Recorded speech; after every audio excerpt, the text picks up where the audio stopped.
Fathers டே எல்லாருக்கும் தெரியும். தந்தையுடைய தின வாழ்த்துக்கள். தந்தைகள் அப்பாமார்கள் இருக்கிறாங்க, உங்களுக்கு வாழ்த்துதலை கூறுகிறேன். ஹல்லேலூயா. ஓகே, ஸோ இன்னைக்கும் ஃபாதர்ஸ் டே பற்றி பேசினா தான் நல்லா இருக்கும். ஸோ போன வருஷமும் ஃபாதர்ஸ் டேக்கு நான் தான் பேசினேன், நல்லா ஞாபகம் இருக்குது. பழைய இதெல்லாம் திருப்பி பார்க்கும் பொழுது ஃபாதர்ஸ் டேல நான் பேசியிருக்கிறேன் இந்த சர்ச்சில். என்ன பேசி ஞாபகம் இருக்கவங்களுக்கு ஓகே, நானே திருப்பி பார்த்தா தான் எனக்கு ஞாபகம் வரும். ஹல்லேலூயா. ஓகே, நம்ம இன்றைக்கு எடுத்துக்கொள்ள ஒரு தலைப்பு வந்து ஃபாதர்ஸ் டே பற்றி தான். ஓகே, நம்ம ஒரு வசனத்தை வாசித்து ஜெபம் செய்து பிறகு கர்த்தருடைய வார்த்தைக்கு நேராக நாம் கடந்து செல்வோம். சங்கீதம் 23:5 வாசிப்போம். சங்கீதம் 23:5. என் சத்துருவுக்கு முன்பாக நீர் எனக்கு ஒரு பந்தி ஆயத்தப்படுத்தி என் தலை எண்ணெயால் அபிஷேகம் பண்ணுகிறேன், என் பாத்திரம் நிரம்பி வழிகிறது.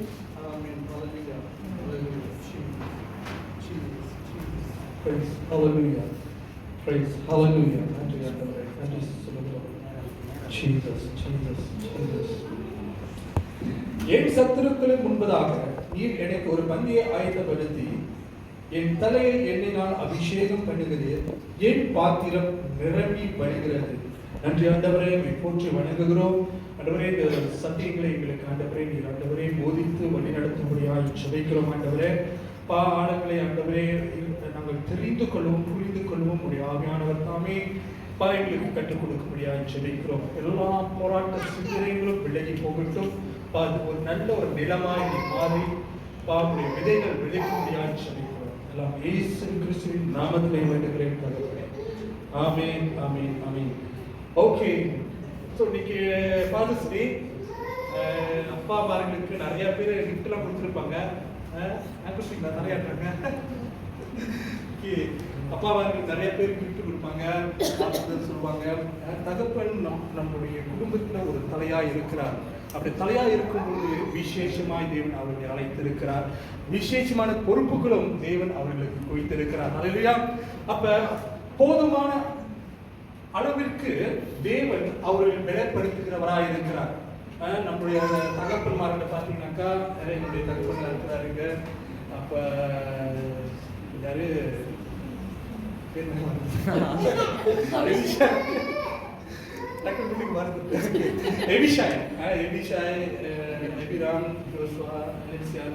அவருக்கு தகப்பன் அண்ணன் இருக்கிறாங்க, அண்ணன் இருக்கிறாங்க, அண்ணன் இருக்கிறாரு, சேஷு இருக்கிறாரு, ஜேம்ஸ் இருக்கிறாரு, முத்து அண்ணன் இருக்கிறாரு. எல்லாம் பார்த்தீங்கன்னா எல்லாம் தகப்பனுடைய ஸ்தானத்தில் இருக்கிறார்கள். மிக பெரிய பொறுப்புல தேவன் அவர்கள் குடும்பத்தில் வைத்திருக்கிறார். அப்ப வைத்திருக்கிறார் சொன்னால் அவர்களுடைய பொறுப்பும் பெரிதா தான் இருக்கும், ரொம்ப சிறிதா இருக்குது. எப்போதும் தலைக்கு தான் பெரிய ஆபத்தை வரும். அதுலயா அப்ப குடும்பத்துல முதலாவது அவர்களுக்கு தகப்பன்மார்களுக்கு அந்த லீடர்ஷிப் எடுக்கிறவர்களுக்கு தன் குடும்பத்தை நடத்துகிறதற்கு முக்கியமான காரியம் ஒன்று நான் என்ன சொன்னால் அவர்கள் அன்புள்ளவர்களாக இருக்க வேண்டும். ஒரு தகப்பன்மாருக்கு அன்பு நிறைந்திருந்தால் தான் பிள்ளைகளும் மனைவியும் நன்றாய் நடத்த முடியும். அன்பு இல்லாமல் இருக்கும் பொழுது, அன்பு பாருங்க, கொஞ்ச நாள் லவ் பண்ணுவாங்க, கொஞ்ச நாள் பிள்ளைகளை நல்லா பார்ப்பாங்க, சில காரியங்களை செய்வாங்க. அன்பு இல்லாமல் போயிடுச்சுனாக்கா கூட்டிட்டு போயிடுவாங்க. ஸோ அந்த மாதிரி இல்லாதபடி தகப்பனுடைய அன்பு நிலைத்திருக்க வேண்டும். ஹல்லேலூயா. அப்ப தகப்பன் அன்பு நிறைந்தவனா இருக்கும் பொழுது அந்த குடும்பத்தில் ஒரு சமாதானம் காணப்படுகிறது, ஒரு சந்தோஷம் காணப்படுகிறது. அவனுக்குள்ளாய் அந்த குடும்பத்தை நன்றாய் நடத்துகிறதுக்கு தேவ ஆவியானவர் அவனை நிரப்புகிறவராய் இருக்கிறார். அது மாத்திரமல்ல, இரண்டாவதாக நாம் பார்க்கும் பொழுது தகப்பனுடைய ஒன்றும் ரெஸ்பான்சிபிலிட்டி என்னன்னாக்கா பாதுகாக்கிறவர்களாக இருக்கிறார்கள். குடும்பத்தையும் மனைவியும் பிள்ளைகளையும் பாதுகாக்கிறவர்களாக இருக்கிறார்கள். அவர்கள் பாதுகாப்பை கொடுக்கிறவர்கள். குடும்பத்தை நன்றாய் எந்த ஒரு காரியமும் வீட்டில் தேவையில்லாத காரியங்களை நுழைய விடாமல் அவர்கள் பாதுகாக்கிறவர்களாக இருக்கிறார்கள். ஒவ்வொரு சிங்கிள் காரியமும் இருந்தாலும் சரி, அந்த தலைவனுக்கு தெரியும், அந்த தகப்பனுக்கு தெரியும்.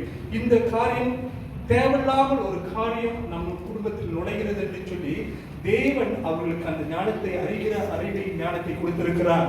அப்ப சரியில்லாத காரியங்கள் வரும் பொழுது அது இயேசுவின் நாமத்தினால் கட்டி முறியடித்து ஒரு பாதுகாப்பை கொடுக்கிற தலைவர் பொறுப்பு இந்த தகப்பன்மார்களுக்கு தேவன் வைத்திருக்கிறார். அது மாத்திரமல்ல, குடும்பத்தை பாதுகாத்து, மனைவி பிள்ளைகளை பாதுகாத்து ஒரு ப்ரொடெக்ட், எந்த ஒரு ஆபத்து மாத்திரம் இல்லை, அவர்கள் நடக்க வேண்டிய பாதைகளை நன்றான பாதைகளை நடத்துவதற்கு ஒரு வழிகாட்டியமாக இருக்கிறார்கள் பிள்ளைகளுக்கு. என்னுடைய தகப்பன் பாருங்க, சிறு வயதுல இருந்து ஐயா இதை செய்யாதியா செய்யாதியா போனுங்கிறாங்க. எல்லாம் கேட்டுதான் காதுதான் கேட்கும், ஆனா கீழ்படுகிறது இல்லை. ஆனா பிற்பாடு அடிபட்டு முற்றி வாங்கியதுக்கு பிறகுதான் அப்பா ஸ்தானத்துக்கு வரும் பொழுது அவர் என்ன நிலைமையில இருந்து சொன்னாலும் சொல்லிட்டு அதுக்கு பிறகுதான் நம்மளுக்கு புத்தியை எட்டும். அதுக்கு பிறகு நாம் பார்க்கும் பொழுது நம்முடைய தேவைகளை, குடும்பத்தினுடைய தேவைகளை சந்திக்கிறவர்களாய் இந்த தகப்பன்மார்கள் இருக்கிறார்கள். பிள்ளைகளுக்கு என்ன கொடுக்க வேண்டும், என்ன கொடுக்க கூடாது என்ற ஞானத்தை தேவன் அவர்கள் கொடுத்திருக்கிறார். பிள்ளைகளுக்கு சரியான சாப்பாடு கொடுக்கணும், பிள்ளைகளுக்கு நல்ல கல்வியை கொடுக்கணும், பிள்ளைகளுக்கு நல்ல நண்பர்களை தேர்ந்தெடுக்கக்கூடிய ஞானத்தையும் அறிவையும் ஊட்டக்கூடிய தகப்பனாக இருக்க வேண்டும். அப்ப எல்லா தேவைகளையும் அந்த தகப்பன்மார் இயல்பாகவே அந்த குடும்பத்துக்கு செய்து கொண்டுதான் இருப்பார். அந்த இயல்பாகவே எல்லா தகப்பன்மார்களுக்கும், நல்லவனோ கெட்டவனோ எல்லா தகப்பன்மாருக்கும் தேவன் அந்த ரெஸ்பான்சிபிலிட்டியில எப்போ வச்சுட்டாருனாக்கா ஆதாம் தோட்டத்திலே வச்சுட்டாரு. வேர்வை சிந்திதான் நீ உழைச்சு உன் குடும்பத்தை காக்கணும் அப்படின்னு சொல்லிட்டு எப்ப அது ஆரம்பிச்சதுனாக்கா ஆதாம் ஏவாள் காலத்திலிருந்து அது அப்படியே அது இயல்பாகவே மாறிவிட்டது. நான்காவது நாம் பார்க்கும் பொழுது தகப்பன்மார்கள், அப்பாமார்கள் பிள்ளைகளுக்கும் குடும்பத்திற்கும் நல்ல நன்னெறிகளை, கல்வியை நன்னெறிகளை, ஒழுக்கங்களை கற்றுக் கொடுக்க வேண்டும். டிசிப்ளினை பிள்ளைங்களுக்கு பிள்ளைகளை பார்த்துதான், அப்பாவை பார்த்துதான் பிள்ளைகள் வளர்றாங்க. நல்ல டிசிப்ளினா வளர்க்கும் பொழுது அடிக்க வேண்டிய அடிக்க வேண்டிய டைம்ல அடிச்சு, சவுண்ட் பண்ற நேரத்துல சவுண்ட் பண்ணி, கிள்ற நேரத்துல கிள்ளி, அணைக்க வேண்டிய நேரத்தையும் அணைக்கணும். அப்பொழுது அந்த பிள்ளைகள் எப்படி வளரப்படுகிறார்கள் என்று சொன்னால் ஒரு நல்ல ஒழுக்கம் உள்ள பிள்ளைகளாய் வளருவார்கள். அது மாத்திரமல்ல, தேவனுடைய சத்தியத்துக்குள்ளாய் பிள்ளைகளை வளர்க்க வேண்டும். அப்ப தேவனுடைய சத்தியத்தை சொல்லி சிறு வயசுலே அவர்களுக்கு சொல்லி வேதத்தை கற்றுக் கொடுக்கும் பொழுது, அப்ப அவர்கள் பெருசா வரும் பொழுது நம்ம ஒரு பறவை கற்றுக்கோல என்ன பண்ணுறது, 5ல வளையாதது 50ல வளையாது அப்படின்னு சொல்லுவாங்க. அப்ப 5 வயதிலே உள்ளாகவே அந்த பிள்ளைகளுக்கு யூதர்களுடைய பிள்ளைகளுக்கு எப்படி வளர்ப்பார் அப்படின்னு சொன்னால், சற்று வயசு வரும்பொழுது அவங்களுக்கு அந்த தோரா என்று சொல்லுவார்கள், 5 ஆகமங்களை பிள்ளைகளுக்கு அப்படியே கற்றுக் கொடுப்பார்கள். 10 கட்டளைனா என்னது, 613 கட்டளைனா என்னது, 2 கட்டளைனா என்னது, எல்லாவற்றிலும் தெளிவாய் அவர்கள் யூதர்கள் நுண்ணியமாய் கருத்தாய் அந்த பிள்ளைகளுக்கு கற்றுக் கொடுப்பார்கள். ஏன் என்று சொன்னால் அவர்கள் வளரும் பொழுது அவர்கள் தெரிந்தவர்களாய் தேவனுடைய பயத்தோடு கூட அவர்கள் வளர்வார்கள் என்று சொல்லி அந்த கல்வியையும் நல்லொழுக்கத்தையும் அவர்கள் அந்த தகப்பன்மார்கள் கற்றுக் கொடுப்பார்கள்.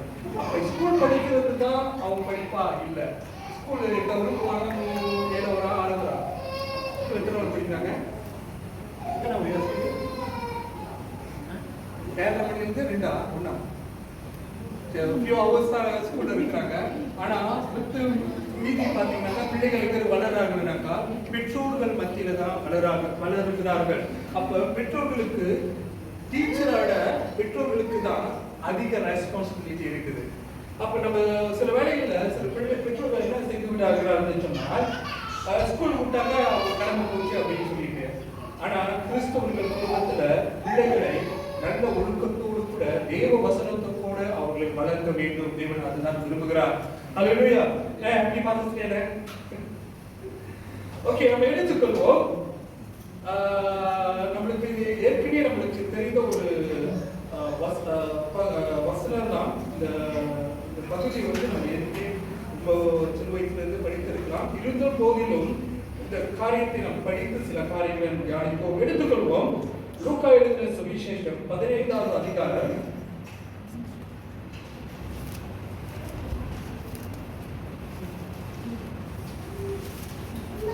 லூக்கா எழுதின சுவிசேஷம் 11 அதிகாரம் 15-11 வாசிக்கலாம். ஓகே, இந்த சம்பவம் இயேசு கிறிஸ்து அவருடைய சீஷர்கள் மத்தியில அவர் சொல்கிறார் என்ன என்று சொன்னார், ஒரு மனுஷனுக்கு 2 குமாரர்கள் இருந்தார்கள், ஒருவன் மூத்தவன் ஒருவன் இளையவன் என்று சொல்லி. இந்த கதை இந்த பேரபல் வந்து நம்ம சின்ன வயசுல இருந்து இது வரைக்கும் நம்ம கேட்டுதான் இருக்கிறோம். ஆனால் ஒவ்வொரு தடவையும் நம்ம படிக்கும் பொழுது வித்தியாசமான வெளிப்பாடுகளை தேவன் கொடுத்து கொண்டிருப்பார்.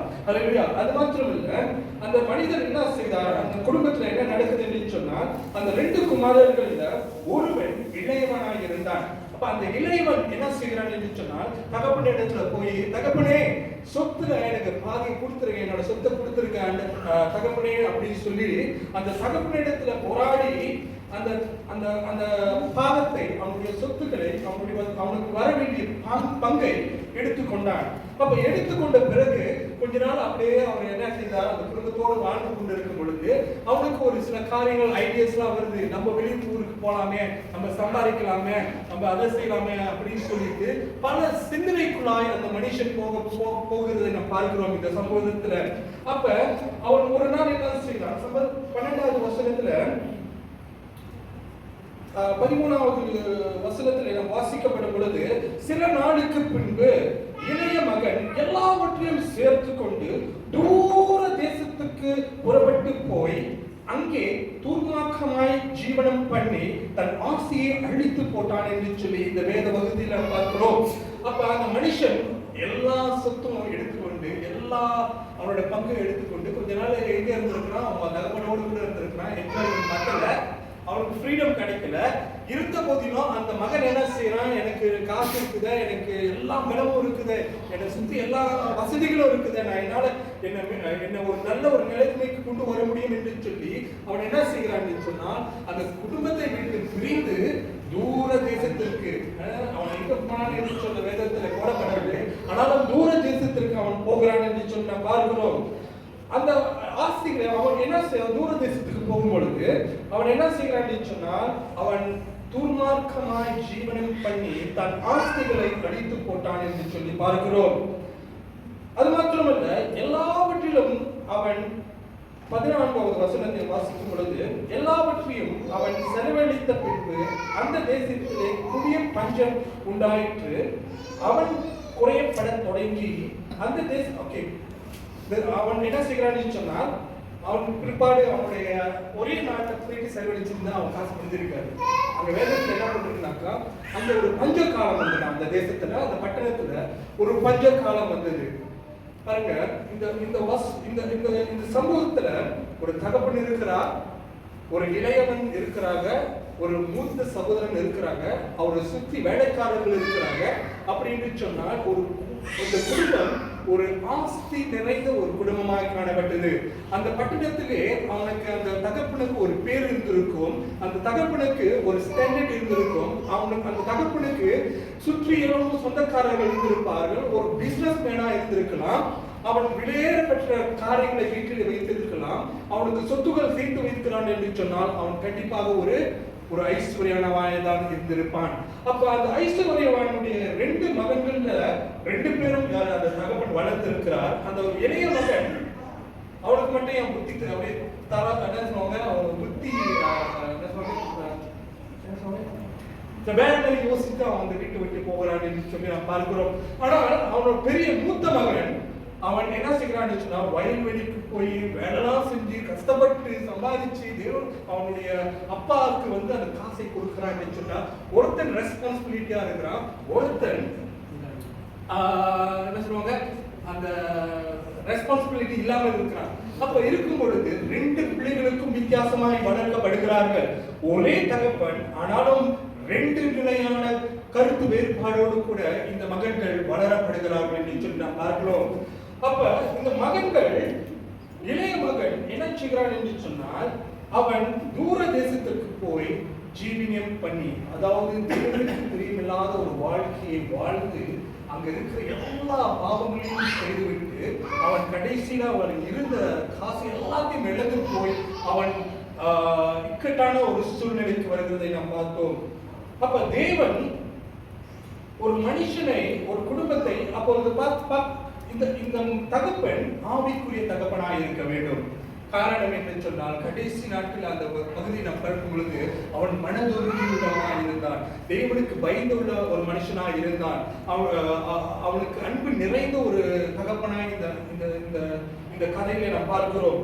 பாருங்க, அந்த இடத்துல 20வது வசனத்துல நாம் படிக்கும் பொழுது அந்த தகப்பனுடைய குணாதிசயம் வெளிப்படுகிறது. அப்ப ஒரு குடும்ப தலைவனுக்கு இருக்க வேண்டிய எல்லா குணாதிசயங்களும் இந்த தகப்பனுக்குள்ளாய் இருந்தது. மனது உருகிற ஒரு தகப்பன், ஆஸ்திகளை தன் பிள்ளைகளுக்கு வைத்து போகிற ஒரு தகப்பனாய் இருந்தான். நல்ல ஒரு பெரிய மகனை, மூத்தவனை நல்ல ரீதியில வளர்த்து ஒரு பொறுப்பான ஒரு மகனாய் வளர்வதற்கு இந்த தகப்பன் உதவியாய் இருந்தான். அப்ப பிறகு அவனுடைய வாழ்க்கையில என்ன நடந்திருக்கும், இந்த ஆவிக்குரிய குடும்பத்துல ஏன் இந்த ஒரு வீழ்ச்சியான காரணம் வந்திருக்கும் என்று நாம் பார்க்கும் பொழுது, அவன் 17வது வசனத்துல வாசிக்கும் பொழுது அவன் புத்தி தெளிந்து என்ற இந்த வார்த்தையை படிக்கலாம். புத்தி தெளிந்து. இந்த தகப்பன் ஒரு ஆவிக்குரிய தகப்பன், குடும்பத்தை அவங்க செய்திருப்பாங்க. தேவனுடைய வார்த்தையிலே அந்த 2 பேருக்கும் ஊற்றப்பட்டு இருக்கும். இந்த 5 ஆகமங்களும் மோசேயுடைய பிரமாணங்களையும் அவர்கள் கற்றுக்கொண்ட மகன்களாக இருக்க வேண்டும். இருந்த போதிலும் அவன் இளைய மகன் அந்த வீட்டை விட்டு போகிறான் என்று சொல்லி பார்க்கிறோம். அப்ப இளைய மகன் வீட்டை விட்டு போகிறான் என்று சொன்னால் அவனுக்குள்ளாக ஒரு சிந்தனையில முதலாவது அவன் சிந்தனையால் தாக்கப்பட்டிருப்பான். எப்பொழுது ஒரே நாள் முடிவெடுத்து ஒரே நாள் அவன் பிக்கப் பண்ணியிருக்க மாட்டான். அவனுக்குள்ளாய் சிந்தனை போராட்டம் வந்திருக்கிறோம். அந்த இளைய மகனுக்கு சிந்தனையில முதலாவது, நீ இந்த வீட்டுல இருக்காத, இந்த இடத்தை விட்டு வெளியேறு, உன்னோட சொத்துக்களை எல்லாம் எடுத்துட்டு போ, நீ ராஜ வாழ்க்கை வாழலாம் என்று சொல்லி முதலாவது அவனுடைய சிந்தனையில போராட்டம் வருகிறதை நாம் பார்க்கிறோம். அப்ப அந்த போராட்டம் வருகிறதற்கு காரணம் என்னவென்று சொன்னால், பிசாசவன் அழிக்கவும் கொல்லவும் அழிக்கவும் கொல்லவும் அழிக்கவும் திருடுவோம், திருடுவோம் கொல்லவும் அழிக்கவும் வருகிறான் என்று சொல்லி பார்க்கிறோம். அவனுடைய வேலையே, அவனுடைய அசைன்மெண்டே அவன் குடும்பத்தை குலைத்து போடுகிறது தான் அவனுடைய அசைன்மெண்ட். அப்ப எல்லாருடைய வாழ்க்கையிலும் எல்லா குடும்பத்திலும் அவன் பிசாசானவன் வருகிறதற்கு எங்கு முதலாவது உத்தரவு வாங்கிக் கொள்கிறான் என்று சொன்னால், தேவனிடத்துல உத்தரவாகி கொண்டுதான் தேவனுடைய பிள்ளைகள் வீட்டுல அவன் கால் எடுத்து வைக்க முடியும். அப்ப முதலாவது அவனுக்குள்ளாக ஒரு போராட்டத்தை கொண்டு வந்ததே பிசாசானவன் கொண்டு வருகிறான். அந்த காரியத்தை நம்ம பார்க்கலாம். எப்படி இந்த குடும்பத்துல இந்த போராட்டத்திற்கு அவனுக்கு பிசாசானவன் வந்து தாக்குகிறான் என்று சொல்லி,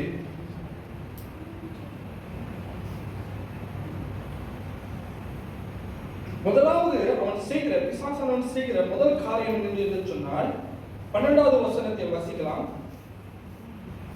அவர்களை இளையவன் தகப்பனை நோக்கி தகப்பனே ஆஸ்தியில் எனக்கு ஒரு பங்கை எனக்கு தர வேண்டும் என்றான். அந்தபடி அவன் அவர்களுக்கு தன் ஆஸ்தியை பங்கிட்டு கொடுத்தான். முதலாவது கிறிஸ்துவ குடும்பத்துல பிள்ளைகள் எல்லாம் நல்லா ஒற்றுமையா இருக்கிறது, தேவனுடைய வார்த்தையில வளர்கிறது பிசாசுக்கு பிடிக்காது.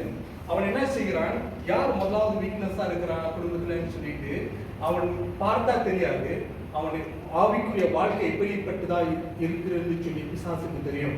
அப்ப எந்த இடத்துல அவனுடைய பலவீனம் இருக்குதோ அந்த இடத்துல முதலாவது அவனுடைய சிந்தனையில போராட்டம் கொடுத்து லாங் ப்ராசஸ். அது இன்னைக்கு எல்லாம் இது பண்ணி ஒரே நாள்ல பாவம் செய்கிறது அல்ல. அது விதையை போட்டு அந்த விதை முளைக்கும் பொழுது அது ஆக்ஷனாய் மாறுகிறது. அப்ப ஆக்ஷனாய் மாறும் பொழுது அவன் என்ன சொல்லுகிறான், பிசாசான் கொடுத்த ஆலோசனை என்ன, குடும்பத்தை விட்டு தூரம் போய் எதனால அவன் தூரம் போனோம், பிசாசுக்கு அவனோட ஐடியா என்ன ஐடியா பார்த்தோம்னாக்கா, அவன் என்ன மாதிரி ஜீவனம் 14வது வசனத்தை வாசிக்கலாம். எல்லாவற்றையும் அவன் செலவழித்த பின்பு 13 வாசிக்கலாம். சில நாளைக்கு பின்பு இளைய மகன் எல்லாவற்றையும் சேர்த்து கொண்டு தூரதேசத்துக்கு புறப்பட்டு போய் அங்கே துன்மார்க்கமாய் ஜீவனம் பண்ணி தன் ஆஸ்தியை அழித்து போட்டான். துன்மார்க்கமாய் ஜீவனம் பண்ணும்படியாக பாவம் செய்யும்படியாக இந்த கிறிஸ்துவ குடும்பத்திலிருந்து முதலாவது பிசாசானவன் பிரித்து கொண்டு போகிறதை நாம் பார்க்கிறோம். அந்த மனிதன் என்ன செய்கிறான்? அந்த மனுஷனை இந்த இந்த இந்த பிசாசானவன் என்ன செய்கிறான்? இந்த ஆவிக்குரிய குடும்பத்திலிருந்து பிரித்து எடுத்தால்தான் அவனுடைய முழுமையாய் அவனோட கொண்டுள்ள வர முடியும். அப்பா வீட்டில் ஏதாச்சும் ஜெபம் பண்ணிக்கிட்டு இருந்தாருனாக்கா, நம்ம ஃபேமிலி ஜெபம் பண்ணிக்கிட்டு இருந்துச்சுனாக்கா, அந்த ஜெபத்தின் மூலியமாக நாம் பரிசுத்தமாக்கப்படுகிறோம். என்னுடைய வார்த்தையை நாம் கேட்கும் பொழுது அங்க என்ன நடக்குது என்று சொன்னால், நாம் புத்தி தெளிவர்களாய் மாறுகிறதை பார்க்கிறோம். அப்ப அந்த வீட்டை விட்டு, அந்த ஜபத்தை விட்டு, அந்த பாதுகாப்பை விட்டு அவன் தூரப்படுத்தினான் என்றால் சொன்னால்தான் ஈஸியாய் பிசாசுடைய திட்டங்கள் நிறைவேற முடியும். அப்ப அவன் தூர தேசத்துக்கு போன பிறகு, அப்ப 17வது வசனத்தை நாம் பார்க்கும் பொழுது அவனுக்கு புத்தி தெளிந்த போது, அப்ப அந்த புத்தி தெளிதுனாக்கா அதுக்கு பின்னாடி என்ன நடந்திருக்கும்? ஏன் புத்தி தெரியுது? இவ்வளவு நாளா அவன் புத்தி தெரியல. சில காலகட்டம் வரும் பொழுது அவன் புத்தி தெளிந்ததை இந்த வேத பகுதியை நாம் வாசிக்கிறோம். அப்ப புத்தி தெளிதல் என்று சொன்னால், நமக்காய் நம் குடும்பத்தாரும் நம்ம சபைகளும் நமக்காய் வேண்டுதல் செய்கிறவர்களாய் இருக்கிறார்கள். அவருடைய ஜெபம் எங்க போய் வெட்டுகிறது என்று சொன்னால், தேவனுடைய சன்னிதானத்தில் போய் எட்டுகிறதா இருக்கிறது. ஒரு தகப்பனுடைய, இப்ப நம்முடைய சொத்தை வாங்கி போயிட்டானே, அவனோட அவன் எப்ப என்ன செய்யறானோ, ஐயோ என்ன செஞ்சுட்டு இருக்கானோ அப்படின்னு சொல்லிட்டு அப்பாவுடைய, அம்மாவுடைய, சகோதரனுடைய உள்ளம் எப்படி துடித்து போயிருக்கும். அவனை எங்க காசெல்லாம் எடுத்துட்டு போனானா, அவனை ஏமாத்திட்டாங்களா, இல்ல அவனை திருடி அவனை கொண்டு போயிட்டாங்கனாக்கா, அப்படி எப்படி இருக்குன்னு சொல்லிட்டு அவன் போன அந்த வீட்டை விட்டு வெளியானதுலேருந்து போராட்டம் ஆரம்பித்து விட்டது குடும்பத்திற்குள்ளாக. அப்ப அந்த போராட்டத்தின் மத்தியில அந்த குடும்பத்தினுடைய தலைவன், அந்த குடும்பத்தினுடைய உறவினர்கள், அந்த குடும்பத்தினுடைய பெற்றோர்கள் என்ன செய்கிறான்னு சொன்னா, முதலாவது முறையிடுகிற இடம் என்னன்னு சொன்னா, தேவனுடைய சமூகத்தில் போய் அந்த காரியத்தை சொல்லுகிறார்கள். ஆண்டவரே, என் பிள்ளை என்ன செய்து கொண்டு இருக்கிறார்கள் எனக்கு தெரியல ஆண்டவரே, அப்பா அவர்களை மன்னித்து ஆண்டவரே, மறுபடியும் அவர்களை சேர்த்துக் கொள்ளுங்க ஆண்டவரே, அப்பா அவர்கள் தப்பான வழிகளை போயிட்டு இருக்காங்க ஆண்டவரே சொல்லி அந்த தகப்பன் என்ன செய்கிறார்? தேவனுடைய சன்னிதானத்திலே மன்றாடுகிறான் என்று சொல்லி நாம் பார்க்கிறோம். அப்ப இப்பொழுது நாம் கூட நம்முடைய உற்றார் உறவினர்கள் மத்தியில பார்க்கலாம், சபை மக்கள்ல பார்க்கலாம், எவ்வளவு பிள்ளைகள் குடும்பத்தை விட்டு பிரிந்து இருக்கிறார்கள் சொல்லி. அப்ப அந்த குடும்பத்திற்காக மன்றாட்டு ஜெபம் நம்முடைய சபைகளில் நடக்கிறது. நம்ம குடும்பத்தினுடைய அந்த சபைகளிலும் குடும்பங்களிலும் அந்த காரியங்கள் நடக்கும் பொழுது அவர்கள் ரட்சிக்கப்பட முடியும். அல்லேலூயா. என்னுடைய காரியத்துல, என்னுடைய வாழ்க்கையில நடந்த சம்பவத்திற்கு நான் குடும்பத்தை விட்டு தூரம் போனேன். அதுக்கு பிறகு தேவனுக்கு விரோதமான காரியங்களை செய்தேன். ஆனால் என்னுடைய பெற்றோர்களுடைய ஜெபம் தேவனுடைய சன்னிதானத்தில் இருக்கிறதா இருக்கிறது. அப்ப புத்தி தெளிவுகிறப்படுகிறவனா காணப்பட்ட பொழுதுதான் தேவன் சொல்லுகிற வார்த்தையை கேட்க முடியும். அப்ப சின்ன வயசுல அப்பா போதித்த பிரசங்கங்களையும் வேத வாசிப்புகளும் அப்பொழுது புத்தி தெளியும் பொழுது அதை ரீகால் பண்ணணும். அல்லேலூயா. சர்ச்சில் பிரசங்கம் பண்ண வார்த்தைகள் புத்தி தெரியும் பொழுது அப்பொழுது ரிஜிஸ்டர் ஆகும். மறுபடியும் எங்க நம்ம அந்த டிலீட் பண்ண காரியங்கள் எல்லாம் எங்க ரீசைக்கிள் பின்ல வச்சிருப்போம். அது தேவன் என்ன செய்கிறார்? அந்த வார்த்தைகள் மறுபடியும் அந்த மனிதனுக்குள்ளாய் போகிறார் என்று சொல்லி நாம் பார்க்கிறோம். அப்ப அந்த மனுஷன் என்ன செய்கிறான்? அவனுக்கு புத்தி தெளிந்த பொழுது அவன் என்ன செய்கிறான்? அவன் என்ன முதலாவது அவனுக்கு புத்தி தெளிகிறது. இரண்டாவது நடக்கிற ஒரு காரியம் என்று சொன்னால், அவனுடைய சிந்தனையில மறுபடியும் அவன் ஒரு காரியத்தை ஆலோசனையாய் ஒரு காரியம் கொடுக்கப்படுகிறது. அப்ப புத்தி தெளியும் பொழுது பரிசுத்த ஆவியானவர், தேவ தூதர்கள் நம்மளோடு கூட நம்மளுக்கு பணிவிடை செய்கிறவர்களாய் இருக்கிறார்கள். காரணம் என்று சொன்னால், நம் தகப்பனும் நம் தாயும் நம் சபை மக்களும் நமக்காய் வேண்டுதல் செய்வது நிமித்தம் ஆண்டவர் என்ன செய்கிறார்? அவங்களுக்கு ஒரு தூதனை அனுப்புகிறவர்களாய் இருக்கிறார். அந்த மனுஷன், என் தகப்பனுடைய கூலிக்காரர்கள் எத்தனையோ பேர் வாசிப்போம் 17வது வசனத்தில். அவனுக்கு புத்தி தெளிந்த பொழுது அவன், என் தகப்பனுடைய கூலிக்காரர் எத்தனையோ பேருக்கு பூர்த்தியான சாப்பாடு இருக்கிறது, நானும் பசினா சாகிறேன். நான் எழுந்து என் தகப்படத்துக்கு போய், தகப்பனே, வரத்துக்கு விரோதமா உமக்கு முன்பாக பாவம் செய்தேன். இனிமேல் உம்முடைய குமாரன் என்று சொல்லப்படுவதற்கு நான் பார்த்து நல்ல உம்முடைய கூலிக்காரன் ஒருவனாக என்னை வைத்துக் கொள்ளும் என்பேன் என்று சொல்லி எழுந்து புறப்பட்டு. பாருங்க, அந்த மனுஷனுக்கு ஒரு புத்தி தெளிந்த பிறகு ஒரு இன்ஃபர்மேஷன் கிடைக்குது. அந்த இன்ஃபர்மேஷன் யார் கொண்டு வந்தாக்கா, ஒரு ஆலோசனை என்ன யார் கொண்டு வந்தாக்கா, தேவ ஆவியானவர் கொண்டு வருவார், தேவ தூதர்கள் கொண்டு வருவார்கள். அந்த ஆலோசனை நல்ல ஆலோசனையாக இருந்தது. அல்லேலூயா. இக்கட்டான சூழ்நிலைகள் மத்தியில நாம் வாழ்ந்து கொண்டிருக்கலாம். எத்தனையோ தடவை நாம விழுந்து எந்திரிக்கிற ஒரு அனுபவமா இருக்கலாம். ஆனால் ஏற்ற வேளையிலே தேவனுடைய வார்த்தை நமக்குள்ளாய் வரும் பொழுது அது உயிர்ப்பிக்கிறதா இருக்கிறது. அல்லேலூயா. அப்ப தேவனுடைய வார்த்தைக்கு வல்லமை இருக்கிறது. ஒரு நாளும் அது அழிந்து போகாது. நம்ம இக்கட்டான சூழ்நிலையிலும் நம்முடைய ஆவிக்குரிய வாழ்க்கையில எவ்வளவு போராட்டத்தின் மத்தியிலும் நம் திக்கற்றவர்களாய் திசை தெரியாதவர்களாய் நின்று கொண்டிருக்கிற வேளையில தேவனுடைய வார்த்தையை நாம் கேட்கும் பொழுது, நல்ல ஆலோசனைகளை கேட்கும் பொழுது, அந்த இடத்துல ஒரு புத்தி தெளிந்த பொழுது தேவன் அது ஒரு அற்புதத்தை செய்கிறவராய் இருக்கிறார். அப்ப அந்த மனுஷனுடைய இந்த இளையகுமாரனுடைய வாழ்க்கையில என்ன நடந்தது என்று சொன்னால், அவன் புத்தி தெளிந்தான். இரண்டாவதாக அவனுக்கு நல்ல ஒரு ஆலோசனையான ஒரு எண்ணம் வருகிறதை நாம் பார்க்கிறோம். தேவ ஆவியானவர் நல்ல ஆலோசனைக்காரராய் இருக்கிறார். நாம் தேற்றவாளன் யார் என்று சொன்னார், நாம் கர்த்தராகிய இயேசு கிறிஸ்து அனுப்பப்பட்ட ஆவியானவர் நமக்குள்ளாய் இருக்கிறார். அல்லேலூயா.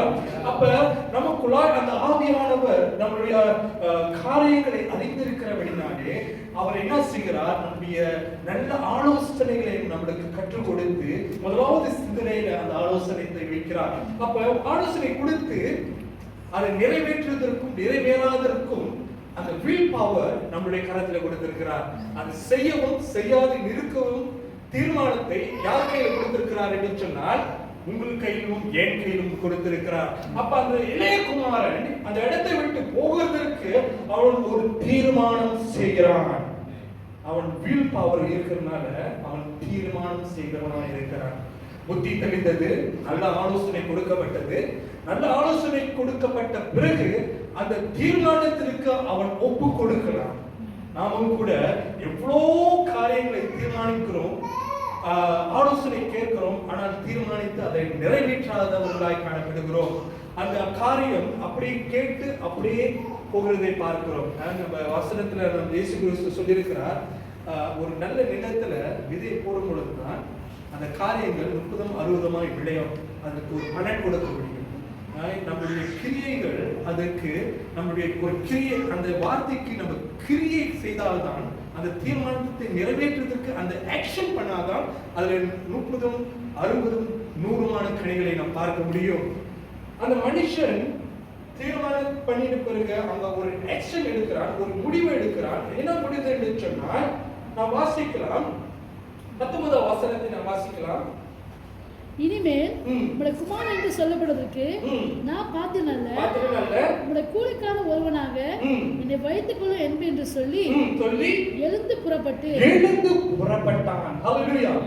நாமும் கூட எழுந்து புறப்பட வேண்டும். எல்லா சூழ்நிலைகளும் கட்டப்பட்ட சூழ்நிலைகள் இருக்கலாம், ஆனாலும் கூட நாம் அந்த ஒரு ஸ்டெப் நம்ம முடிவு எடுத்து ஒரு கால் முன்னுக்கு வைக்கும் பொழுது தேவ ஆவியானவர் நம்மை நிரப்புகிறவராய் இருக்கிறார். அப்ப அந்த தீர்மானம் எடுக்கும் பொழுது அந்த சூழ்நிலைகளை விட்டு அவன் எழுந்து புறப்படுகிறவனாக இருந்தான். அப்ப தேவ ஆவியானவர் அவனை பலப்படுத்தினபடினாலே அவன் என்ன செய்கிறான் என்று சொன்னால், ஆண்டவரே எனக்கு பலன் இல்லாத முடியும், ஆண்டவரே நீர் என்னோடு கூட இருக்கிறேன், நீங்கள் என்ன நடத்துங்க ஆண்டவரே. காரணம் என்று சொன்னால் அவன் புத்தி தெளிந்தது. அப்ப தேவ ஆவியானவர் அவனுக்குள்ளாய் கிரியை செய்யறதுக்கு பலத்தை கொடுக்கிறவராய் இருக்கிறார். அவர் என்னை பலப்படுத்துகிற கிறிஸ்துவினாலே எல்லாவற்றிலும் செய்ய எனக்கு பலன் உண்டு. காரணம் என் புத்தியை தெளிய வைக்கிற ஆண்டவர் என் குலையே இருக்கிறார். அப்ப அந்த மனிதனுடைய தீர்மானம் எடுத்தான். முதலாவது தீர்மானம் எடுத்த பிறகு அவன் கிரியாய் எழுந்து அந்த இடத்தை விட்டு, அந்த அவமானத்தை விட்டு, அந்த நிந்தையை விட்டு, அந்த மனிதன் என்ன செய்கிறான் என்று சொன்னான், அந்த இளையவன் என்ன போகிறான் என்று சொன்னான், என் தகப்பனிடத்திற்கு மறுபடியும் நான் போவேன் என்று தீர்மானம் பண்ணி அவன் புறப்பட்டு போகிறவனாக இருக்கிறான். நாமும் கூட எவ்வளோ சூழ்நிலைகள அங்கேயே ஒரே இடத்துல நம்ம கட்டி வைத்திருக்கிற அந்த கட்டுகளை தேவன் உடைக்கிறவராக இருக்கிறார். அந்த கட்டுகளை இருக்கிற மத்தியிலே நாம் எதுவுமே செய்ய முடியாது. ஆனால் தேவ ஆவியானவர் நமக்குள்ளாய் வரும் பொழுது அந்த கட்டுகள் எல்லாவற்றையும் தேவன் முறித்து முறியடிக்கிறவராக இருக்கிறார். அல்லேலூயா. அந்த மனுஷன் இளையவன் புறப்பட்டு எழுந்து 20வது வசனத்துல அவன் எழுந்து புறப்பட்டான் என்று சொல்லி நாம் பார்க்கிறோம். அப்ப புறப்பட்டு போகும் பொழுது அங்க என்ன ஒரு சம்பவம் நடக்குது என்று சொன்னால், அவன் எதிர்பார்க்காத ஒரு சம்பவ நிலை காரியங்கள் அங்கு ஏற்படுகிறது என்று பார்க்கிறோம். அந்த மனுஷன் அவனுடைய தோற்றங்கள் அவன் என்ன நிலைமையிலிருந்து வெளியாகிறான் என்று சொன்னால், பண்டிகள் மேய்க்கிற இடத்திலே வேலை செய்து பண்டிகள் சாப்பிடுகிற அந்த தோட்டினாலே சாப்பிட்டு தன் திருப்தியாகலாம் என்று சொல்லி நினைத்து பண்டிகள் இருக்கிற ஒரு கொடூரமான ஒரு வாழ்க்கையை வாழ்ந்து கொண்டிருந்த அந்த மனுஷன், அவனுடைய சட்டைகள் உடைகள் பார்த்தீங்கன்னாக்கா அவன் ஒரு இளவரசனை போல வாழ்ந்திருக்கலாம். ஒரு காலத்துல இளவரசனை போல வாழ்ந்திருக்கலாம். அவன் எல்லாவற்றிலும் இழந்த பிறகு அவனுடைய உடை மாறப்பட்டு இருக்கிறோம். அந்த அவனுடைய உடை என்ன உடை என்று சொன்னால், ஒரு அடிமையின் உடையாய் மாற்றப்பட்டிருக்கும். அப்ப அடிமை உடையை அந்த மனுஷன் தரித்து கொண்டு அவன் நடக்க முடியாமல் தள்ளாடி கொண்டு, ஐயோ என்னால நடக்க முடியல, ஒரு சைடு பசி, ஒரு சைடு என்னால நடக்க முடியல, இந்த வெயில் மத்தியிலும் ஐயோ ஒவ்வொரு சோர்வு, என் தகப்பன் மறுபடியும் என்னை ஏற்றுக்கொள்வாரா இல்லையா என்று சொல்ல ஒரு துக்கத்தோடு கூட அந்த மகன் என்ன போகிறான்னு சொன்னா, தன் தகப்பனை நோக்கி கொண்டு போகிறான். அப்ப அந்த தகப்பனை தூரத்தில் இருக்கும் பொழுது, அந்த மகன் தூரத்தில் இருக்கும் பொழுதே நாம் வாசிக்கலாம் 20வது வசனத்தை. எழுந்து புறப்பட்டு தன் தகப்பனுக்கு வந்தான். அவன் தூரத்திலே வரும்போதே அவனுடைய தகப்பன் அவனை கண்டு மனதுருகி ஓடி அவன் கழுத்தை கட்டிக்கொண்டு அவனை முத்தம் செய்தான். ஹalleluya. Jesus, hallelujah. நன்றி ஆண்டவரே. யூதர்களுடைய உடை எப்படி இருக்கும் என்று சொன்னால், யூதர்களுடைய ஒரு நார்மல் யூதர்களுடைய உடை ஒரு அங்கி கூட அவங்க தரித்திருப்பார்கள். அவங்க அப்படியே போட்டிருப்பாங்க. நம்ம பேண்ட்ஸ்லாம் போடுறோம்னா அந்த மாதிரி இருக்காது.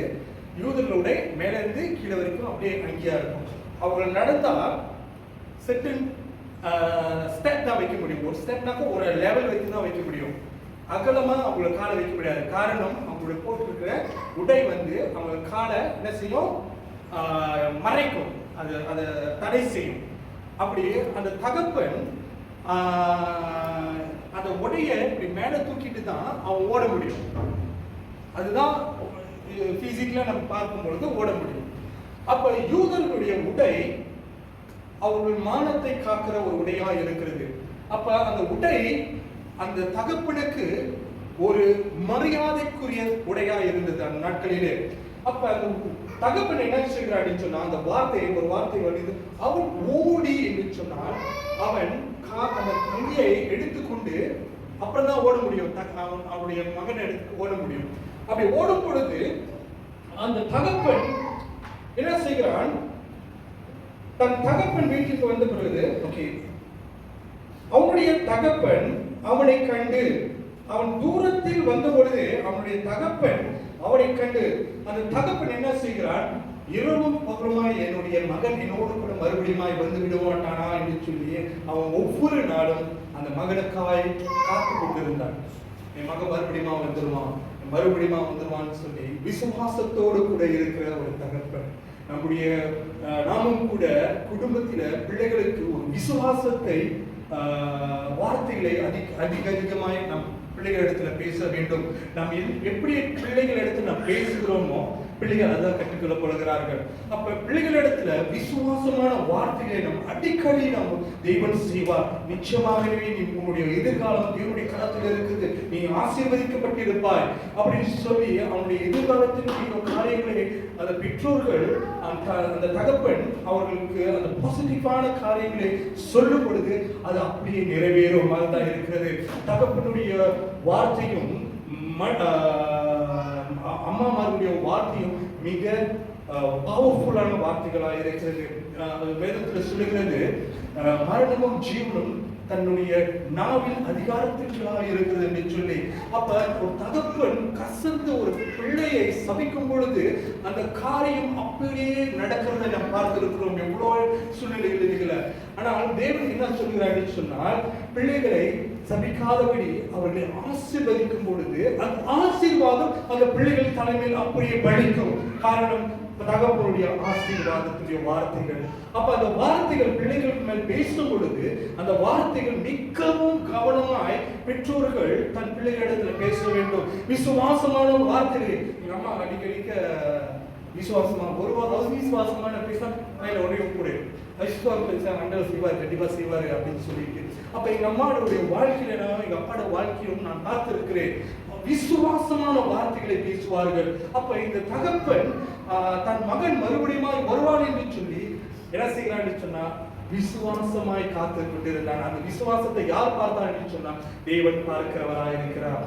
அப்ப அந்த தகப்பன் தன் மகன் வருகிறதை கண்டு அந்த இடத்துல பாத்தீங்கன்னாக்கா தகப்பன் இடத்துல அவனுடைய வேலைக்காரர்கள் இருந்திருப்பார்கள், அவருடைய பிசினஸ் மேன்னாக்கா அவங்களுடைய ஸ்டாண்டர்டான கூட்டாளிகள் இருந்திருப்பாங்க, ஒரு மதிக்கப்பட்ட ஒரு ஹை லெவல்ல இருக்கிற பொசிஷன்ல இருக்கிறவங்க சுத்தி இருந்திருப்பாங்க அந்த தகப்பனோடு கூட. ஏன்னாக்கா அந்த தகப்பன் அந்த குடும்பத்திற்கும் அந்த தேசத்திற்கும் ஒரு ஹை லெவல்ல இருந்திருப்பாங்க என்று சொல்லி நம்ம பார்க்கிறோம்.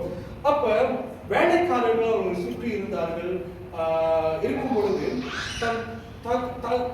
தன் மகன் தூரத்தில் இருக்கும் பொழுது அந்த தகப்பன் என்ன செய்கிறான் சொன்னால் அவன் மகனை பார்த்து மகன் ஒரு சிந்தனையோடு கூட வந்திருப்பான். வீட்டுக்கு ஒரு அவமானத்தை தேடி கொடுத்திருக்கிறேன். ஐயோ இந்த தேசத்துல எனக்கு வேலைக்காரன் கூட எனக்கு சேர்த்துப்பாங்கன்னு தெரியலையே. ஒரு அவமான மூஞ்சியோடு கூட முகத்தோடு கூட ஒரு அவமான ஒரு எண்ணத்தோடு கூட அவன் தள்ளாடி அவங்க அப்பா கிட்ட வந்து இருப்பாரு. அந்த வேலையில அந்த தகப்பன் பார்த்து ஓடி மனது உருகிடுச்சு. ஆண்டவரே மகன் வந்திருக்கிறான் ஆண்டவரே, ஐயோ அவனுடைய கோலம் அலங்கோலமா இருக்கிறது, ஐயோ அவனுடைய ரூபமே வேற ஒரு ரூபமாய் மாறப்பட்டிருக்கிறது, என் மகன் ராஜசிங்கத்தை போல இருந்தானே அவனுடைய தோற்றம் எல்லாம் சிதைக்கப்பட்டிருக்கிறது என்று சொல்லி அவனுடைய தகப்பன் அவன் தூரத்தில் இருக்கும் பொழுது பார்த்து அவன் மனதுருகிரமாய் பார்த்திருக்கிறான். அப்ப மனதுருகமாய் பார்க்கும் பொழுது அவனால் நிற்க முடியவில்லை. அவன் என்ன செய்கிறான் என்று சொன்னால் அந்நாட்களிலே அவங்க யூதருடைய கலாச்சாரத்தின்படி அவன் ஒரு ஸ்டாண்டர்டான ஒரு மனிதனாக இருந்தால் அவனுடைய உடைகள் தான் அவனுக்கு மதிப்பை கொண்டு வரும். அப்ப அவன் கால் வரைக்கும்படி தூக்கி கொண்டு போனான். அந்த இடத்துல அவனை பார்த்து நகைப்பார்கள். அவன் என்னன்னா அவனுக்கு புத்தி அப்படியே ஓடுறது, அவனுடைய கால் அருள் நிர்வாணத்தோடு கூட போறான்னு சொல்லி எல்லாரும் என்ன செய்கிறான்னு சொன்னால் இந்த தகப்பன் ஓடுகிறதை பார்க்கிறார்கள். அப்ப இந்த தகப்பன் எப்படி ஓடுகிறான் சொன்னால் தன் மானம் போனாலும் பரவாயில்லை என்று சொல்லி அவன் என்ன மகன் என்ன ஒரு சிந்தனையோடு குறவன் சொன்னா அந்த மகன் ஐயோ என்னோட அப்பா என்னை சேர்த்துக் கொள்வார், என்னோட அவமானத்தும் நிந்தை வேதனைகள் மத்தியிலும் நான் போராட்டத்தின் மத்தியிலும் நான் வாழ்ந்து கொண்டிருக்கிற அழகோலமான ஒரு வாழ்க்கை நிறைந்தவனாக இருக்கிறேன். ஆனாலும் என் தகப்பன் அவருடைய நிர்வாணத்தையும் அருள் நிர்வாணத்தையும் அவர் பாராமல் என்னை மூடுவதற்காக அவர் என்னோடு கூட வந்து என்னை அணைத்துக் கொண்டார் என்று சொல்லி அப்ப பார்க்கும் பொழுது எல்லாரும் கண்டோம் தகப்பன் மேல் அந்த பிள்ளைகள் மேல் இருக்கும் பொழுது திடீர்னு எல்லாரும் போக்கஸ் எங்க போகுதுன்னு சொன்னா தகப்பன் மேல் போகிறது. அவனுக்கு வந்த நிந்தையை தேவன் அவர் பக்கமாக எடுத்துக்கொண்டார். நம்ம இயேசு கிறிஸ்து நம்ம மேல் வந்த நிந்தையை என்ன செய்தார் என்று சொன்னால் அவர் பக்கமாய் சிலுவையிலே சுமந்து தீர்த்து விட்டார். நம்முடைய கல்வாரி சிலுவையிலே நம்ம சிந்த வேண்டிய ரத்தத்தை தேவன் என்ன செய்தார் என்று சொன்னால் நமக்காய் பாடுபட்டு அவர் அவமானப்பட்டு அவர் சிலுவையிலே சுமக்கப்பட்டார். காரணம் என்று சொன்னால் நம்ம மேல் வருகிற நிந்தையை அவர் பக்கமாய் திருப்பிக் கொண்டார். காரணம் என்று சொன்னால் தேவன் நம்மை நேசிக்கிறவராய் இருக்கிறார். அவர் நம்மை நித்தமும் நம்முடைய வாழ்க்கையை அக்கறை உள்ளவராய் இருக்கிறார். அவர் நேசிக்கிறபடினாலே நம் விழ வேண்டிய நம்முடைய சிலுவை மரணத்தை அவர் ஏற்றுக்கொண்டவராய் இருக்கிறார். அப்ப தகப்பனுடைய ஒரு கடமை என்னவென்று சொன்னால் அந்த தகப்பன் தன் பிள்ளைகளை ஒரு வேதத்திலிருந்து பார்க்கிறோம் மந்தைகளுக்காக தன் ஜீவனையை கொடுக்கிற கருத்தை நமக்கு இருக்கிறார்.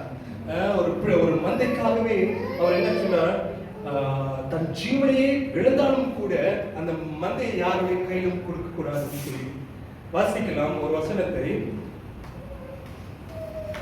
மத்தேயு 10வது அதிகாரம் 27 வாசிக்கலாம்.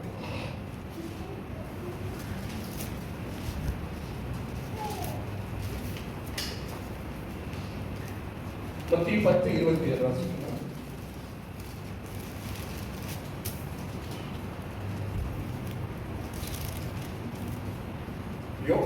யோவான் 10:27 யோவான் 10:27.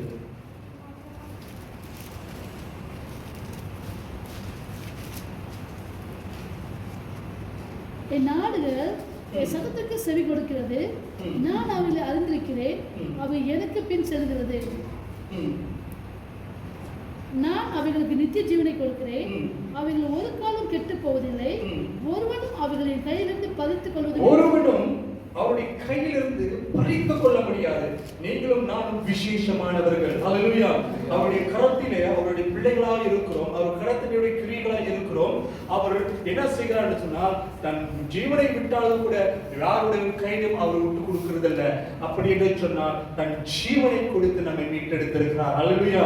அப்ப தகப்பன் அவருடைய அவமானத்தை நிந்தையை யார் பக்கமாய் திருப்பப்பட்டது என்று சொன்னால் தகப்பன் மேல, ஐயோ அவன் வந்து மறுபடியுமா இந்த வீட்டை குலைச்சு போறானா, யாரும் இப்ப வாங்க போறான் அப்படி பேசிட்டு இருந்திருப்பாங்க.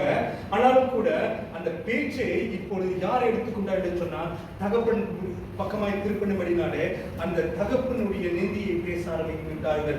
இன்னாவது இவன் இப்படி ஓடி இப்படியா அழைக்கணும், அவன் தான் வரணுமே அப்படின்லாம் சொல்லி எவ்வளவு விமர்சனமான வார்த்தைகளை அவன் பேசி இருந்திருப்பாங்க அவரை பத்தி. அப்ப தகப்பன் மகனுடைய நிந்தியை ஏற்றுக்கொண்டார் என்று சொல்லி நாம் பார்க்கிறோம். அதுக்கு பிறகு நாம் படிக்கும் பொழுது வாசிக்கலாம் தொடர்ந்து. லூக்கா எழுதின 15வது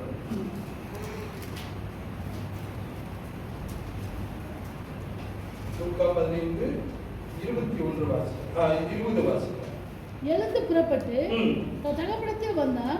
அவன் தூரத்தில் வரும்போதே அவனுடைய தகப்பன் அவனை கண்டு மனதுருகி ஓடி கழுத்தை கட்டிக்கொண்டு அவனை முத்தம் செய்தான். குமாரன் தகப்பனை நோக்கி தகப்பனே வரத்துக்கு விரோதமாகவும் உமக்கு முன்பதாகவும் நான் பாவம் செய்தேன். இனிமேல் உம்முடைய குமாரன் என்று சொல்லப்படுவதற்கும் நான் பாத்திரன் அல்ல என்று சொன்னான். அப்ப அந்த மகன் என்ன செய்கிறான் என்று சொன்னால், அவன் தன் பாவத்தை அறிக்கை செய்கிறவனாக இருந்தான். தேவனுக்கு முன்பதாக நான் பாவம் செய்திருக்கிறேன் அப்பா, உங்க முன்பாக நான் பாவம் செஞ்சிருக்கேன் அப்பா, மீறி இருக்கேன், என்னை மன்னிச்சிருங்க அப்பா அப்படின்னு சொல்லி அவன் ஒப்புரவாகுதலை பார்க்கிறோம். அப்ப தகப்பனுக்கும் மகனுக்கும் ஒரு ஒப்புரவாகுதல் வரும் பொழுது அங்கு ஒரு விடுதலை உண்டாகிறது, அங்கு ஒரு ஆசீர்வாதம் வருகிறது. அந்த மனுஷனுக்கு, அந்த இளைய மகனுக்கு விலையேறப்பெற்ற அங்கி தரிக்கப்படுகிறது, அவனுக்கு விலையேறப்பெற்ற மோதிரம் தரிக்கப்படுகிறது, அவனுக்காக ஒரு ஆட்டுக்குட்டி அடிக்கப்படுகிறதை நாம் பார்க்கிறோம். அப்ப முதலாவது அவன் சிந்தை தெரியப்பட்டது, இரண்டாவதாக அவனுக்கு நல்ல ஆலோசனை கொடுக்கப்பட்டது. அந்த ஆலோசனை நிமித்தம் அவன் மூன்றாவதாக ஆக்ஷன்ல, கிரியைகள்ல அவன் முடிவெடுத்து கடந்து செல்லும் பொழுது அவன் தகப்பனுடைய, அந்த மகனுடைய நிந்தை நீக்கப்படுகிறது. அதற்கு பிறகு அவன் தகப்பனிடத்தில் வந்து ஒப்புரவாகுகிறான். ஹல்லேலூயா. அப்ப ஒப்புரவாகுதல் பிறகு அவனுக்கு என்ன ஒரு ஆசீர்வாதம் வருகிறது என்று சொன்னால், அவனுக்கு ஒரு அங்கியை கொடுக்கப்படுகிறது. அவன் அடிமைத்தனத்திலிருந்து விடுதலையாகி அடிமையினுடைய அந்த அந்த அங்கியை கழட்டி விட்டு அவனுக்கு வெளியேறப்பட்ட ஒரு அங்கியை கொடுக்கப்படுகிறது. அவனுக்கு அங்கி மாத்திரமல்ல, அவனுக்கு வெளியேறப்பட்ட ஒரு அதிகார மோதிரம் அவனுக்கு கொடுக்கப்படுகிறது.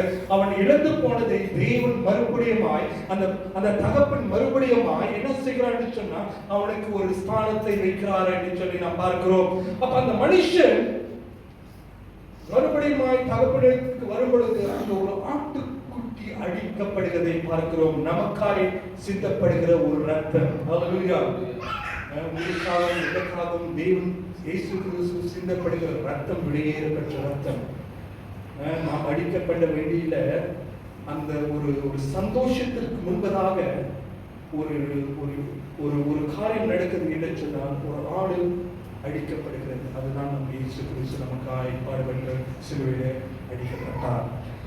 அடிக்கப்பட்ட பிறகு ஒரு குடும்பமே, ஒரு தேசமே, ஒரு பட்டணமே கொண்டாடுகிறதை பார்க்கிறோம். ஹல்லேலூயா.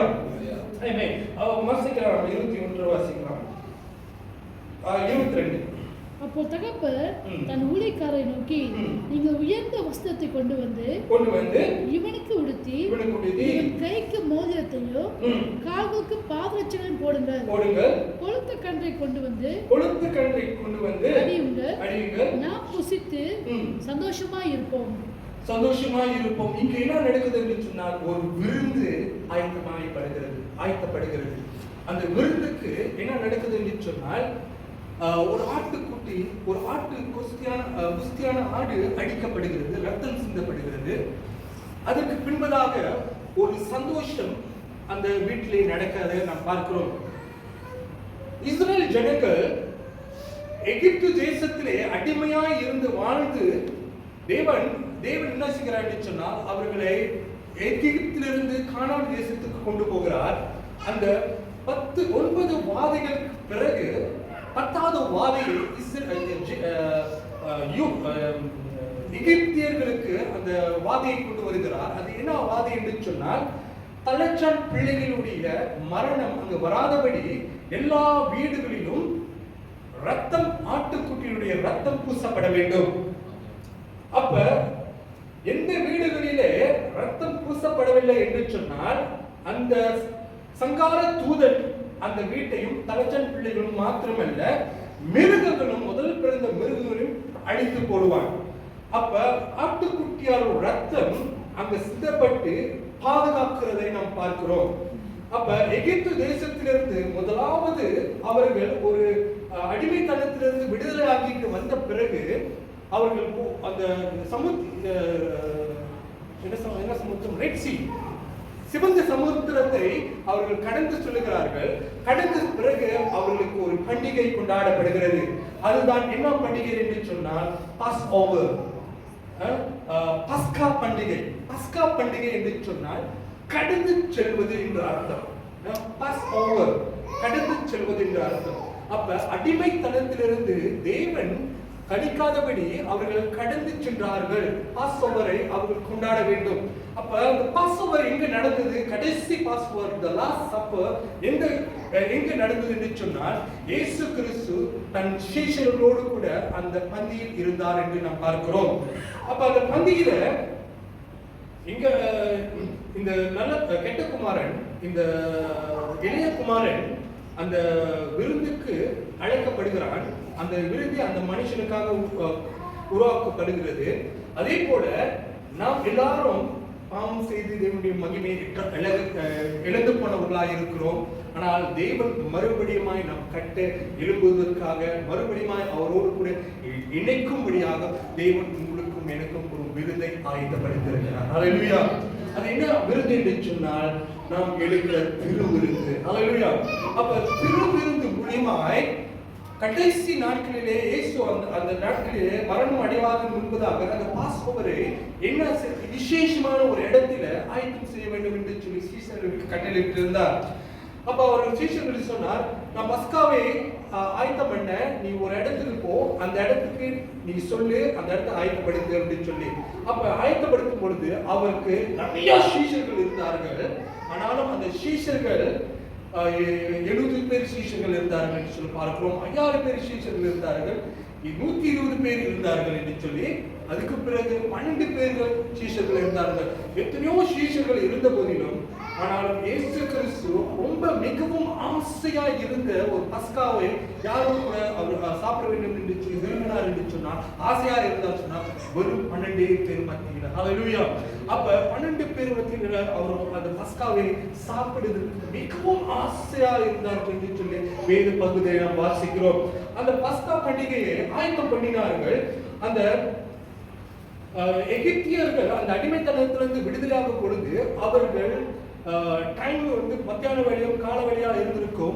அவர்கள் தட்டு முட்டு எல்லாமே அவசரமாய் அவர்கள் பேக் பண்ணிட்டு போகும் பொழுது அப்பத்தை புளிக்காமல் அவர்கள் எடுத்துக் கொண்டு போனார்கள் என்று சொல்லி அதை நினைவு கூறும்படியாக தான் அந்த புளிப்பில்லாத பண்டிகை அப்பத்தை அவர்கள் நினைவு கொண்டு செய்கிறார்கள் என்று நாம் பார்க்கிறோம். அப்ப அந்த மனிதர்கள் அந்த பஸ்கா பண்டிகையை இயேசு 12 பேர் மத்தியில அவர் சாப்பிட்டு அந்த காரியத்தை நிறைவேற்றும்படியாக தேவன் செய்த எல்லா காரியமும் நிழலாட்டமாய் நமக்கு இருக்கிறது, ஒரு முன்மாதிரியாக இருக்கிறது. அப்ப கடைசி பலியாக இயேசு கிறிஸ்துவுக்கு பிறகு பலி இல்லை. அல்லேலூயா. அப்ப ஒரே தரம் அவர் நமக்காய் பாடுபட்டு சிலுவையில் மரணம் அடைந்தார். அதைதான் நாம் கிறிஸ்துவின் இது வரைக்கும் நாம ஃபாலோ பண்ணிக்கிட்டு இருக்கிறோம். அப்ப பஸ்கா பண்டிகை நேரத்துல இயேசு கிறிஸ்து அங்க 2 பேரை நாம் பார்க்கிறோம். முக்கியமான 2 பேர் என்று சொன்னா, ஒருத்தர் பேதுரு இருந்தார். இரண்டாவது யார் என்று சொன்னா யூதாஸ் காரியத்து. இவர்கள் 2 பேருமே பிசாசினால் சோதிக்கப்பட்டார்கள், பிசாசினால் வஞ்சிக்கப்பட்டார்கள். பிசாசு தேவனிடத்துல உத்தரவாகி கொண்டது, யாரை சோதிக்கும்படியாக, யாரை பிசாசு வந்து தீண்டும்படியாக, பேதுருவை தீண்டும்படியாக ஒரு ஜன்னலை போட்டு பேதுரு மாட்டிக்கிட்டாங்கன்னு சொல்லிட்டு வாசிக்கலாம். லூக்கா எழுதின சுவிசேஷம் 22வது அதிகாரம் 31வது வசனத்தை வாசிக்கலாம். லூக்கா 22:31.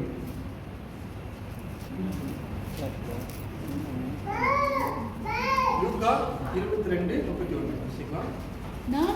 நானோ விசுவாசம் ஒளிந்து போகாதபடி 31. பின்னும் கர்த்தர் சீமோனே. இது எந்த காலகட்டத்தில் எந்த நேரத்தில் நடக்குதுன்னு சொன்னா, அந்த திருவிருந்துல கடைசி அந்த பாஸ் ஓவர் பண்டிகையில அந்த 12 பேர் இருக்கிற மத்தியில அந்த நேரத்துல இயேசு கிறிஸ்து இந்த வார்த்தையை பேதுருவோடு கூட பேசுகிறார். பின்னும் கர்த்தர் சீமோனே, இதோ கோதுமை சுலகினால் புடைகிறது போல சாத்தான் புடைகிறதுக்கு உத்தரவு கேட்டுக்கொண்டான். உன்னை உடம்பெடுக்கிறதுக்கு உத்தரவு கேட்டுக்கொண்டான். யார் இடத்துல முதலாவது உத்தரவு கேட்டுக்கொண்டான்? நம்ம இடத்துல ஒரு தீமையான காரியங்கள் வருவதற்கு முன்பதாகவே தேவன் முதலாவது தேவனிடத்துல அந்த பிசாசானவன் உத்தரவாக்கி கொண்டுதான். எப்படி பேதுருவிடத்துல என்ன தவறு செய்தார் அப்படின்னு சொன்னால், இயேசுவை 3 தரம் மறுதலித்ததற்கு தூண்டுகோலாக தீண்டும்படியாக பிசாசு வந்து இந்த பேதுருவை தீண்டும்படியாக முதலாவது பிசாசு என்ன செய்யறான்? டைரக்டா உள்ளுக்கு முந்திர மாட்டான். முதலாவது அவன் டைம் எடுப்பான், இன்ஃபர்மேஷனை கொடுப்பான், தவறான இன்ஃபர்மேஷன், இப்படி பேசி இதை செய்ய அதை செய்ய அப்படி சொல்லி தவறான ஆலோசனைகள் இன்ஃபர்மேஷன் பிசாசு தீண்டி கொண்டிருப்பான் என்று சொல்லி, அப்ப தீண்டி கொண்டிருக்கும் பொழுது அப்ப பிசாசு அவன் என்ன செய்யறான்? தப்பீஸ் பண்ற மாதிரி அந்த பேதுரு மாட்டிக்கொண்டான், ஒத்துரு வாங்கி கொண்டான். அதனால நான் வந்து என்ன ஜெபம் பண்றேன்னாக்கா, உன் விசுவாசம் ஒழிந்து போகாதபடி உன்னை காக்கும்படியாக. வாசிக்கலாம். அது 32 வாசிக்கலாம். நானும் விசுவாசம் ஒழிந்து போகாதபடிக்கு உனக்காக வேண்டுதல் செய்கிறார். ஹல்லேலூயா. உங்களுக்காகவும் எனக்காகவும் நம்ம எந்த ஒரு பிரச்சனையிலும் மாட்டிக்கொள்ளாதபடிக்கு தேவன் நம்முடைய விசுவாசம், தேவன் மேல் வைத்திருக்கிற அந்த விசுவாசம் இழந்து போகாதபடிக்கு தேவன் இயேசு கிறிஸ்து உங்களுக்காகவும் எனக்காகவும் வேண்டுதல் செய்து கொண்டிருக்கிறார். அது மாத்திரமல்ல, யூதாஸ் காரியத்தினுடைய வாழ்க்கையிலும் என்ன நடக்கிறது என்று சொன்னால், நாம் வாசிக்கலாம். லூக்கா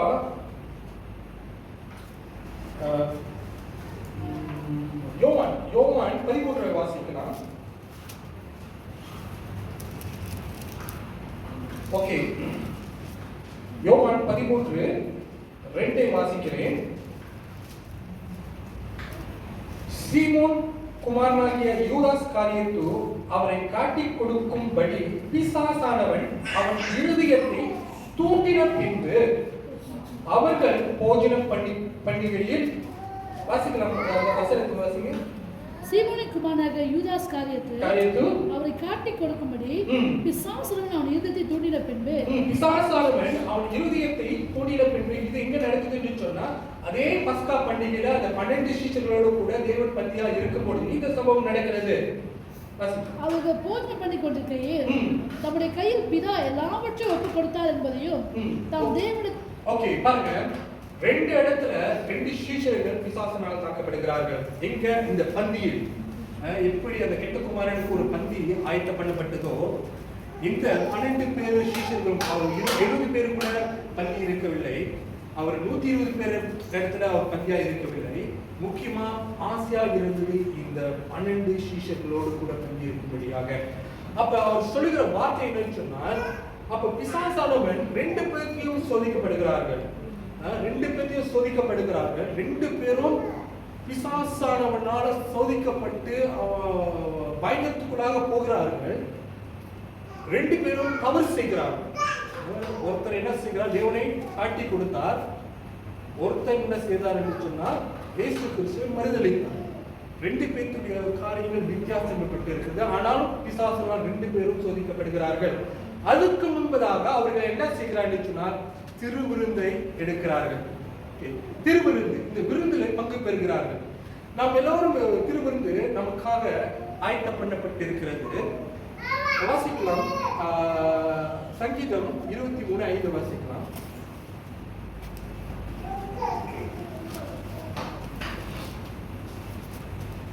சங்கீதம் 23:5. என் சத்துருக்களுக்கு முன்பதாக நீர் எனக்கு ஒரு பந்தியை ஆயத்தப்படுத்தி என் தலையை எண்ணெயினால் அபிஷேகம் பண்ணுகிறேன். என் பாத்திரம் நிரம்பி வழிகிறது. நாம் ஒவ்வொரு தடவையும் நாம் திருவந்தில நாம் பங்கு பெறும் பொழுது நம்முடைய போராட்டம் சிந்தனால் நாம் காக்கப்படுகிறோம். அப்ப நம்முடைய போராட்டம் நாம் தவறுகளை செய்துவிட்டு நாம் ஒவ்வொருதல் வாகாதபடிக்கு பிசாசவன் அந்த ஆண்டவர் சொல்கிறார், உன் எதிராளிக்கு முன்பதாக நான் ஒரு பந்தியை ஆயத்தப்படுத்தியிருக்கிறேன்.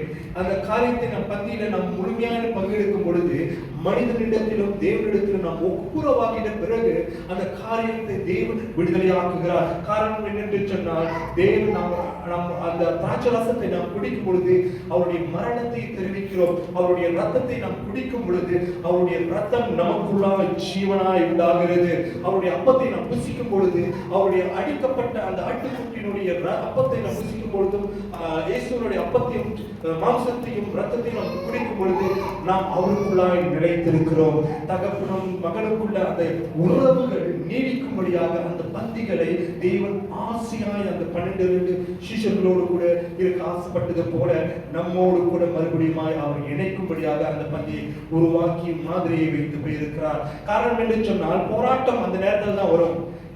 இவன் திருவிருந்து எடுக்கலாமா, இவன் நம்ம தவறு செஞ்ச பிசாசம் சொல்லுவான், எடுக்காத, வேணா விட்டுரு, நீ பாவம் செஞ்சிருக்கிற, தவறு செஞ்சிருக்கிற, எடுக்காதன்னு சொன்ன. ஆனா தேவன் சொல்கிறார், உன் சத்துருக்கு முன்பதாக நான் உனக்கு ஒரு பந்தியை ஆயத்தப்படுத்தியிருக்கிறேன். உன் எண்ணெயினால் அபிஷேகம் பண்ணி நிறைவேற்றி வழியும்படியாக நான் உன்னை அழைத்திருக்கிறேன் என்று சொல்லியிருக்கிறார். நாம் அந்த முறியடிக்கும்படியாக, பிசாசை முறியடிக்கும்படியாக, பிசாசை ஜெயிக்கும்படியாக அந்த திருவிருந்தை நாம் பங்கு பெறும் பொழுது எல்லா ஒப்புரவாகுவதற்குமுதாக ஒரு அற்புதத்தை உண்டு தேவன் பண்ணுகிறார்.